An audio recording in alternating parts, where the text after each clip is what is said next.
So, what do people not understand about our tax system? It's really interesting. We are told that the rich do not pay their fair share, and yet, if you look at the statistics, they're paying well over their fair share. They're paying 75% of all tax monies going in. Now, the rich are able to use lawyers and accountants to take advantage of the tax code, and that's legal. Most of the law is really a guidebook to how to reduce your taxes. You can pay the normal tax rates, be an employee, just go along your life and you're going to pay normal tax rates. On the other hand, if you actually learn what we want to have done and you go do it, you put your money into business, investing, you put your money into solar, you put your money into agriculture, other big tax benefits, but you put your money where we want you to put it, we're going to give you tax benefits and you're going to pay less tax.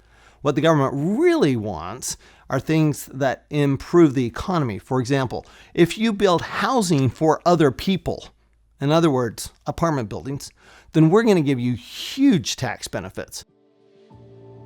When they're doing tax legislation in Washington, D.C., the rich are well represented in those negotiations. So let's not be unclear about that. But that tax code, whatever it is that comes out, is available to everyone. It is an advantage that we all can utilize. So is it the rich manipulating the tax code? Well, maybe, but it also works to the benefit of the investing public. So when people say that the rich don't pay their fair share of taxes, what's really happened is that the rich have more money to invest, and when they don't spend that money and they invest it where the government wants, they get tax benefits for doing that. So they want me in real estate for one reason: I provide housing. If I didn't provide housing, the government have to provide housing. So the government gives us, as capitalism says, we'll give you a tax break if you'll provide the housing for the government.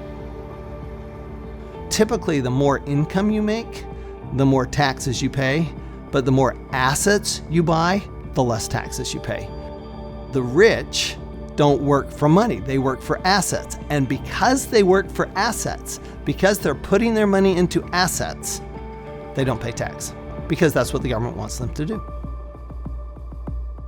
If you're looking for a good tax incentive, the environmental challenges we face are the crisis of our time.